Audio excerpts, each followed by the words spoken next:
Welcome back to Copper Star Precision, the channel dedicated to getting you more points at your competitive shooting matches here with Stage 3 from the April 2025 NRL22 course of fire.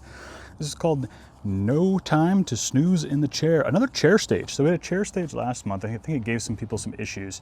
I talked about, if you can go back and watch that video if you want, from the March course of fire. But basically I was talking about, if you're gonna keep the bipod on the rifle, you gotta have enough clearance for a bag, anything like that, if you want to keep it deployed. Otherwise, you're going to be folding, unfolding.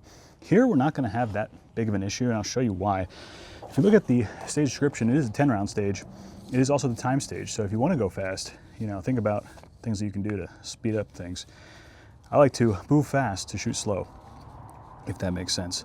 But stage description is as follows. On the start signal, take a prone position, engage the KYL rack large to small, then the far target with one shot each. Transition to the chair seat, engage the far target, and then the KYL rack large to small again with one shot each. So the KYL rack's always large to small. So instead of going like large to small, near to far, then far to near, small to large, basically it's just going to be KYL rack, far target, KYL rack, large to small, as normal. And because we're transitioning to the chair second, I think it's even more appropriate to just drop the bipod.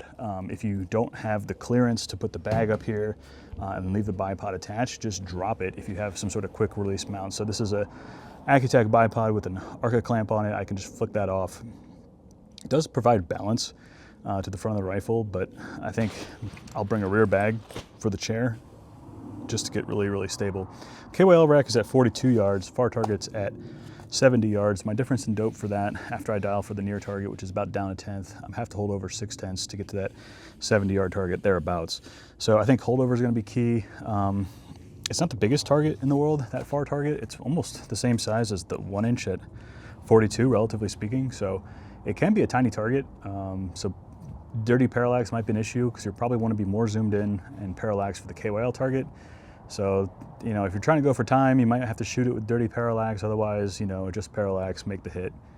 You're only engaging that twice. So it's not too much to parallax to the far target, take a shot from prone, take a shot from the chair, and then parallax back down to the KYL. But it is going to cost you a couple of seconds to do so. Other than that, relatively straightforward. I have a rear bag here. This is the Armageddon Gear medium +1/+1 heavy fill. It's going to double as a rear bag and then a bag on the chair. So I'm doing double duty there, trying to limit the amount of gear I bring. I probably will bring this though, because it just gets things stupid stable. And we are engaging some of the smallest targets of the match, so stability is going to be key. But let's see what this might look like in practice. We will put 2 minutes on the clock and find out how fast we can do this. Now, of course, when I do this, I don't have to change parallaxes of my dry fire targets, which if you want those, they're available on Patreon for members. I don't have to change parallax for those targets. I don't have to, if I make an quote unquote impact, I don't have to wait for the KYL rack to stop spinning. So there are going to be things at your match in live fire practice or at the match itself that are going to change the way you do things. But let's run this and see what it might look like in practice if things go well. So I'm gonna start all gear in hand. Timer goes off, drop the rifle, drop the bag. I'm gonna throw this over here, we're gonna use it later. Get down pretty quick, find the target, get settled in. Large, second smallest, third smallest, and smallest. 0.6 far target. Of course, it's not going to be that quick in practice. Now here I can go like this, but just as easily drop the bipod, bag down, rifle down, rear support, get settled in. Remember, we got to go for the far target here, and it's 0.6. Now large to small again. A little bit less stable here, but with that rear bag, like that. So that was like 55 seconds, 60 seconds.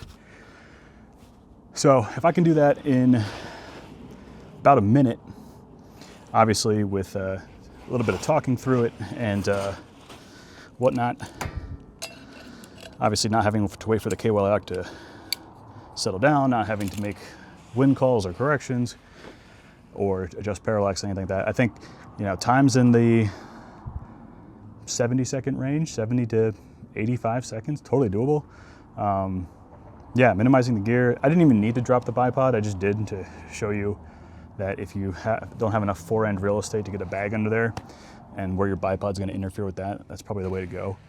But yeah, pretty straightforward stage. Targets aren't terribly small. KOL rack's only at 42 yards. Months prior, we've had it at 50, 55. So a little bit more generous this time. I just think it's a nice stage. If you want to go fast, you can practice going fast. I think, like I said, once you hit the KOL target and things you know, start spinning and moving, it's going to be a little bit more challenging than what I just showed. But you know, if you're someone who's in that upper echelon of shooters and you're going for time, that's one thing. But I always tell new shooters, if you're new to the sport, just focus on making hits. And as you can see, there's plenty of time to get 10 rounds off. It's only 2 positions, you know, 1 movement. Take your time to get settled. If you don't have one of these and you want to try using it, I guarantee you someone at your match probably has one. So ask to borrow it. And it's real simple to use. It just gives you rear support and nice and easy. Get stable, make those hits. So pretty straightforward stage. We got 2 more to go over, so stay tuned for those. Make sure you go down below, subscribe to the channel, enable notifications. While you're down there, give this video a like or comment, whatever you want to comment in the comment sections. I always read them, try to respond to most of them. But thanks for being here. Hope these are helping you out as you are exiting the 2024-2025 season. Last chance to score points. So at your match, I hope you score more points, and I'll see you in the next one.